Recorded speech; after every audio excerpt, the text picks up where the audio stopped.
ओम शांति। आज 4 तारीख है, शुक्रवार का दिन है। तो आज सारा दिन मैं मास्टर सर्वशक्तिवान हूँ इस स्वमान का अभ्यास करेंगे। हमारा पिता परमात्मा सर्वशक्तिवान है और हम बच्चे मास्टर सर्वशक्तिवान है, इस स्वमान में रहेंगे और सारा दिन परमात्मा से शक्ति लेकर अपनी आत्मा रूपी बैटरी चार्ज करेंगे। तो आज साथ साथ बाबा ने कहा हुआ है कि बेहद बाप आया हुआ है तुम बच्चों का ज्ञान से श्रृंगार करने। तो बाबा कहते हैं ऊंच पद पाना है तो सदा ज्ञान से श्रृंगारित रहो तो ऊंच पद प्राप्त होगा। तो आज का प्यारे बाबा का महावाक्य है, बाबा कहते मीठे बच्चे बेहद का बाबा आया हुआ है तुम बच्चों का ज्ञान से श्रृंगार करने। ऊंच पद पाना है तो सदा श्रृंगारे हुए रहो। प्रश्न है, किन बच्चों को देखकर बेहद का बाप खुश होते हैं? उत्तर, जो बच्चे सर्विस के लिए एवर रेडी रहते हैं, अलौकिक और पारलौकिक दोनों बाप को पूरा फॉलो करते हैं, ज्ञान योग से आत्मा को श्रृंगारते हैं, पतितों को पावन की सेवा करते हैं, ऐसे बच्चों को देख बेहद के बाप को बहुत खुशी होती है। तो बाप की पहचान है मेरे बच्चे मेहनत कर ऊंच पद पाए। ओम शांति। रूहानी बाप रूहानी बच्चों प्रति कहते हैं कि मीठे मीठे बच्चों, जैसे लौकिक बाप को बच्चे प्यारे लगते वैसे बेहद के बाप को भी बेहद के बच्चे प्यारे लगते। बाप बच्चों को शिक्षा सावधानी देते हैं कि बच्चे ऊंच पद पाए, यही बाप की चाहना होती है। तो बेहद के बाप की भी यही इच्छा रहती है कि बच्चों को ज्ञान और योग के गहनों से श्रृंगारते हैं। तुम दोनों बाप बहुत अच्छी रीति श्रृंगारते हैं तुम कि बच्चे ऊंच पद पाए, इसलिए अलौकिक बाप भी खुश होते हैं तो पारलौकिक बाप भी खुश होते हैं। जो अच्छी रीति पुरुषार्थ करते उन्हों को देखकर गाया जाता है फॉलो फादर। तो दोनों को फॉलो करना है। एक है रूहानी बाप, दूसरा फिर यह है अलौकिक फादर। तो पुरुषार्थ कर ऊंच पद पाना है। तो तुम जब भट्टी में थे तो सबका ताज सहित फोटो निकाला गया था। तो बाप ने तो समझाया है लाइट का ताज कोई होता नहीं, ये एक निशानी है पवित्रता की जो सबको देते हैं। ऐसे नहीं कोई सफेद लाइट का ताज होता है, तो ये पवित्रता की निशानी समझाई जाती है। तो पहले पहले तुम रहते हो सतयुग में, तुम ही थे ना, तो बाप भी कहते आत्माएं और परमात्मा अलग रहे बहुकाल। तो तुम बच्चे पहले पहले आते हो, फिर पहले तुमको ही जाना है। तो मुक्ति धाम के गेट्स भी तुमको खोलने हैं। तुम बाप बच्चों को बाप श्रृंगारते हैं, पियर घर में वनवाह में रहते हैं। तो इस समय तुमको भी साधारण रहना है, न ऊंच न नीच। बाप भी कहते साधारण कर्म में प्रवेश करता हूं। तो कोई भी देहधारी को भगवान नहीं कह सकते। तो मनुष्य की कभी सदगति नहीं कर सकते, सदगति तो गुरु ही करते हैं। तो मनुष्य 60 वर्ष के बाद वानप्रस्थ लेते, फिर गुरु करते हैं। ये भी रस्म अभी की है जो फिर भक्ति मार्ग में चलती है। आजकल तो छोटे बच्चे को भी गुरु करा देते हैं। तो भगवानप्रस्थ अवस्था नहीं है, परंतु अचानक मौत तो आ जाता है ना, इसलिए बच्चों को भी गुरु करा देते हैं। जैसे बाप कहते हैं तुम सभी आत्माएं हो हक से वर्षा पानी, तुमको हक है वर्षा पानी का। तो कह देते हैं गुरु बिगड़ ठौर नहीं पाएंगे, अर्थात ब्रह्म में लीन नहीं होंगे, तुमको तो लीन नहीं होना है। ये भक्ति मार्ग के अक्षर। आत्मा तो स्टार मिसल है, बिंदी है, तो बाप भी बिंदी है, तो उस बिंदी को ही ज्ञान का सागर कहा जाता है। तो तुम भी छोटी आत्मा हो, उसमें सारा ज्ञान भरा जाता है। तो तुम फुल ज्ञान लेते हो, पास विद ऑनर होते हो ना। तो ऐसे नहीं कि शिवलिंग कोई बड़ा है, तो जितनी बड़ी आत्मा उतना ही परमात्मा है। तो आत्मा परम धाम से आती है पार्ट बजाने। तो बाबा कहते मैं भी वहां से आता हूं, परंतु मुझे अपना शरीर नहीं है, मैं रूप भी हूं और बसंत भी हूं। तो परमात्मा और रूप है, उनमें सारा ज्ञान भरा हुआ है। ज्ञान की वर्षा बरसाते हैं, तभी सभी मनुष्य पाप आत्मा से पुण्य आत्मा बन जाते हैं। बाप गति सदगति दोनों देते हैं। तो तुम सदगति में जाते हो, बाकी सब गति में अर्थात अपने घर में जाते हैं। वह है स्वीट हो। तो आत्मा ही इन कानों द्वारा सुनती है। अब बाबा कहते मीठे मीठे सिकिलते बच्चों, अब वापिस जाना है, इसलिए उसके लिए पवित्र जरूर बनना है। तो पवित्र बनने बगैर कोई वापस जा न सके। मैं सबको ले जाने के लिए आया हूं। आत्माओं को शिव की बारात कहते हैं। तो अब बाबा शिवालय की स्थापना कर रहे हैं, तो फिर रावण आकर वेश्यालय स्थापन करते, तो वाम मार्ग वेश्यालय कहा जाता है। तो बाबा के पास बहुत बच्चे हैं जो शादी करके भी पवित्र रहते हैं। सन्यासी तो कहते हैं ये हो नहीं सकता जो दोनों इकट्ठे रह सके। तो यहां समझाया जाता है इसमें आमदनी बहुत है। तो पवित्र रहने से 21 जन्मों की राजधानी मिलती है। तो एक जन्म पवित्र रहना कोई बड़ी बात थोड़ी है। तो बाबा कहते तुम काम चिता पर बैठ बिल्कुल काले बन गए हो। तो कृष्ण के लिए भी कहते गोरा और सावरा, श्याम सुंदर, ये समझानी इस समय की। काम चिता पर बैठने से सावरे बन गए, फिर उनको गांव का छोरा भी कहा जाता था। तो बरोबर था ना, कृष्ण तो हो न सके, इनके ही बहुत जन्मों के अंत में बाप प्रवेश कर गोरा बनाते हैं। तो अभी तुमको एक बाप को ही याद करना है। बाबा आप कितने मीठे हैं, कितना मीठा वर्षा आप देते हैं, हमको मनुष्य से देवता मंदिर लायक बनाते। ऐसे ऐसे अपने से बातें करनी, मुख से कुछ भी बोलना नहीं है। भक्ति मार्ग में आप माशु को कितना याद करते आए हो। तो अभी आप आकर मिले हो, बाबा तो सबसे मीठे हो, आपको हम क्यों नहीं याद करेंगे। आपको प्रेम का, शांति का सागर कहा जाता है। आप ही वर्षा देते हो, बाकी प्रेरणा से कुछ भी मिलता नहीं। तो बाप तो सन्मुख आकर बच्चों को पढ़ाते हैं। तो ये पाठशाला है। बाबा कहते हैं मैं तुमको राजाओं का राजा बनाता हूं। ये राजयोग है। तो अब तुम मूल वतन, सूक्ष्म वतन और स्थूल वतन को जान गए हो। इतनी छोटी आत्मा कैसे पाठ बजाती है भी बना बनाया ड्रामा। इसको कहा जाता है अनादि अविनाशी वर्ल्ड ड्रामा।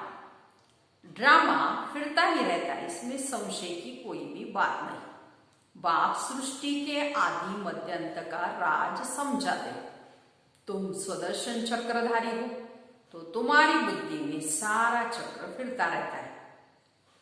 तो उससे तुम्हारे सारे पाप कट जाते हैं। बाकी कृष्ण से कोई स्वदर्शन चक्र चलाकर हिंसा नहीं की। वहां तो न लड़ाई की हिंसा होती है, न काम कटारी की। बाकी कृष्ण ने कोई स्वदर्शन चक्र चलाकर ऐसी हिंसा तो की ही नहीं, तो डबल अहिंसक होते हो। इस समय तुम्हारी 5 विकारों से युद्ध चलती है, बाकी और कोई युद्ध की बात नहीं। अब बाप है ऊंचते ऊंच, फिर ऊंचते ऊंच ये वर्षा लक्ष्मी नारायण का है। इन जैसा ऊंच बनना है, जितना तुम पुरुषार्थ करेंगे उतना ऊंच पद पाएंगे। तो कलप कलप वही तुम्हारी पढ़ाई है। अब अच्छा पुरुषार्थ किया तो कलप कलप करते रहेंगे। जिस्मानी पढ़ाई से इतना पद नहीं मिल सकता जितना रूहानी पढ़ाई से मिलता है। ऊंचते ऊंच ये लक्ष्मी नारायण बनते। ये भी है तो मनुष्य, परंतु दैवी गुण धारण करते हैं, इसलिए देवता कहा जाता है। बाकी 8-10 भुजा वाले कोई होते नहीं। भक्ति में दीदार होता है तो बहुत रोते हैं, तो दुख में आकर बहुत आंसू बहाते हैं। यहां तो बाबा कहते आंसू आया तो फेल। बाबा कहते अम्मा मरे तो भी हलवा खाओ। आजकल तो बॉम्बे में भी कोई बीमार पड़ते व मरते हैं तो बीके को बुलाते हैं कि आकर शांति का दान दो। तो तुम समझते हो आत्मा ने एक शरीर छोड़ दूसरा लिया, इसमें तुम्हारा क्या जाता है और रोने से क्या फायदा। तो कहते हैं इनको काल खा गए।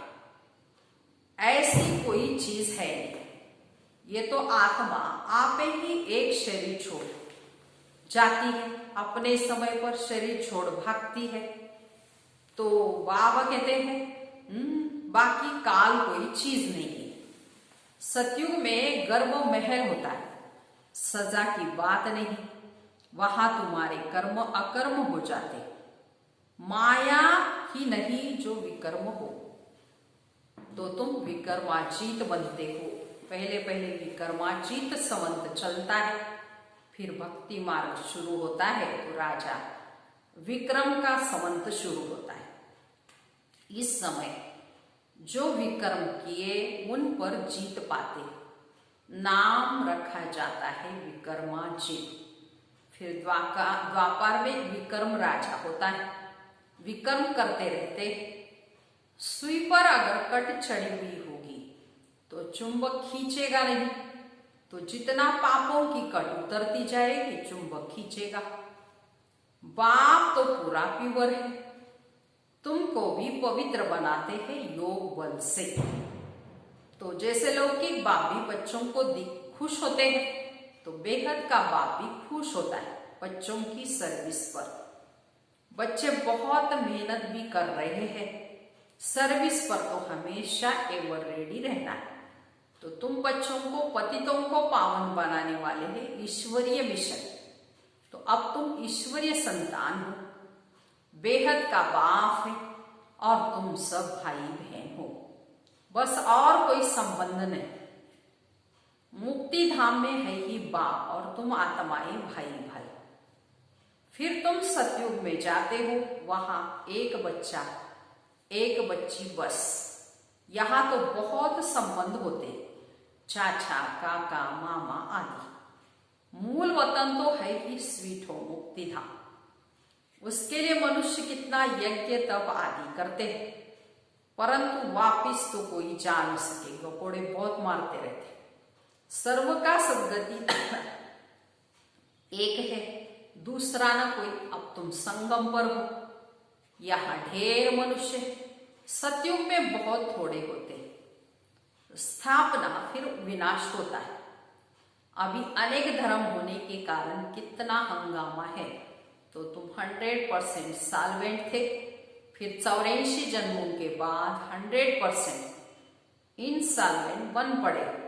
तो अब बाप आकर सबको जगाते, अब जागो सतयुग आ रहा है। सत्य बाप ही तुमको 21 जन्मों का वर्षा देते हैं। भारत ही सचखंड बनता है, बाप सचखंड बनाते। झूठ खंड फिर कौन बनाते हैं? 5 विकार रूपी रावण।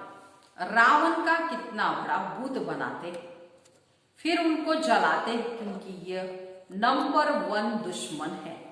तो मनुष्यों को ये पता ही नहीं कि कब से रावण का राज्य हुआ है। तो बाप समझाते आधा कल्प है राम राज्य और आधा कल्प है रावण राज्य। बाकी रावण कोई मनुष्य नहीं जिसको मारना है। इस समय सारी दुनिया पर रावण का राज्य, बाप आकर राम राज्य स्थापन करते, फिर जय जयकार होती है, वहां सदैव खुशी रहे, वह ही सुखधाम। इनको कहा जाता है पुरुषोत्तम संगम। तो बाप कहते इस पुरुषार्थ से तुम ये बनने वाले हो।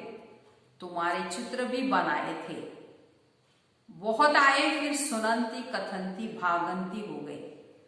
तो बाप आकर तुम बच्चों को बहुत प्यार से समझाते हैं। तो समझना चाहिए इन बातों को। तो बाप टीचर प्यार करते, गुरु भी प्यार करते। सतगुरु का निंदक ठौर न पाए। तो तुम्हारी एम ऑब्जेक्ट सामने खड़ी है। उन गुरुओं के पास तो एम ऑब्जेक्ट कोई होती नहीं, वो कोई पढ़ाई नहीं है, तो पढ़ाई है। इनको कहा जाता है यूनिवर्सिटी कम हॉस्पिटल, जिससे तुम एवर हेल्दी वेल्दी बनते हो। यहां तो है ही झूठ, गाते भी है झूठी काया झूठी माया झूठा सब संसार। तो सत्युग है सचखंड, वहां हीरे जवाहरातों के महल होते हैं। सोमनाथ का मंदिर भी भक्ति मार्ग में बनवाया। कितना धन था जो फिर मुसलमानों ने आकर लूटा। तो बड़ी बड़ी मस्जिदें बनाई।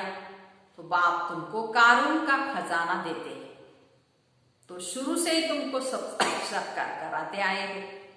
तो अल्लाह औलुद्दीन बाबा है ना, पहला धर्म स्थापन करते हैं। वह है डिटिज्म, जो धर्म ही नहीं वो फिर से स्थापन होता है। जब जानते हैं प्राचीन सतयुग में इनों का राज्य था, इनके ऊपर कोई नहीं। डीटी राज्य को ही पैराडाइज कहा जाता है। तो अब तुम जानते हो, फिर औरों को भी बताना है। सबको कैसे पता पड़े, जो फिर ऐसे उलना न दे कि हमको पता नहीं पड़ा। तो तुम सबको बतलाते हो, फिर भी बाप को छोड़कर चले जाते हैं। ये हिस्ट्री मस्ट रिपीट है। बाबा के पास आते हैं तो बाबा पूछते, आगे कभी मिले हो? कहते हाँ बाबा, 5000 वर्ष पहले हम मिलने आए थे, बेहद का वर्षा लेने आए थे। तो कोई आकर सुनते, कोई को साक्षात्कार होता है ब्रह्मा का, तो वो याद आता है। तो फिर कहते हैं हमने तो यही रूप देखा था। बाप भी बच्चों को देख खुश होते, तुम्हारी अविनाशी ज्ञान रत्नों से झोली भरती। ये पढ़ाई है 7 दिन का कोर्स लेकर, फिर भल कहाँ भी रहे मुरली के आधार पर चल सकते। 7 दिन में इतना समझाएंगे जो फिर मुरली को समझ सकेंगे। बाप तो बच्चों को सब राज अच्छी रीति समझाते रहते। अच्छा मीठे मीठे सिकिलते बच्चों प्रति माता पिता बाप दादा का याद प्यार और गुड मॉर्निंग। रूहानी बाप की रूहानी बच्चों को नमस्ते। हम रूहानी बच्चों की रूहानी माता पिता बाप दादा को याद प्यार गुड मॉर्निंग और नमस्ते। हम बनेंगे फरिश्ते। वाह बाबा वाह, शुक्रिया बाबा शुक्रिया। अभी सारी मुरली का धारणा के लिए मुख्य सार सुनेंगे। पहली पॉइंट है, स्वदर्शन चक्र फिराते पापों को भस्म करना है। रूहानी पढ़ाई से अपना श्रेष्ठ पद बनाना है। किसी भी परिस्थिति में आंसू नहीं बहाने हैं। दूसरी पॉइंट, यह वानप्रस्थ अवस्था में रहने का समय, इसलिए 1 माह में बहुत साधारण रहना है, न बहुत ऊंच न बहुत नीच। वापस जाने के लिए आत्मा को संपूर्ण पावन बनाना है। वरदान, मनन शक्ति द्वारा बुद्धि को शक्तिशाली बनाने वाले मास्टर सर्वशक्तिमान भव। विस्तार, मनन शक्ति ही दिव्य बुद्धि की खुराक है। जैसे भक्ति में सिमरन करने के अभ्यासी है, ऐसे ज्ञान में स्मृति की शक्ति है। इस शक्ति द्वारा मास्टर सर्वशक्तिमान बनो। रोज अमृत वेले अपने एक टाइटल को स्मृति में लाओ और मनन करते रहो, तो मनन शक्ति से बुद्धि शक्तिशाली रहेगी। शक्तिशाली बुद्धि के ऊपर माया का वार नहीं हो सकता, परवश नहीं हो सकते, क्योंकि माया सबसे पहले व्यर्थ संकल्प रूपी वान द्वारा दिव्य बुद्धि को ही कमजोर बनाती है। इस कमजोरी से बचने का साधन ही है मनन शक्ति। ऐसे बाबा कहते हैं, मनन शक्ति द्वारा मास्टर सर्वशक्तिवान बनो। माना ज्ञान के पॉइंट का अमृत वेले से बाबा कहते हैं मनन करो। माना बाबा कहते हैं ऐसी कोई पॉइंट स्मृति में रहो अमृत वेले से अपने टाइटल की, और उसका मनन करो तो बुद्धि शक्तिशाली रहेगी, और शक्तिशाली बुद्धि पर माया वार नहीं कर सकती। बाबा कहते ऐसे पहले बाबा कहते माया बुद्धि पर वार करती है, व्यर्थ संकल्पों रूपी वान द्वारा बुद्धि को कमजोर करती है। तो पहले बाबा कहते कमजोरी से बचने का साधन ही है मनन शक्ति को बढ़ाना है। स्लोगन है, आज्ञाकारी बच्चे ही दुआओं के पात्र हैं, और दुआओं का प्रभाव दिल को सदा संतुष्ट रखता है। अच्छा, ओम शांति।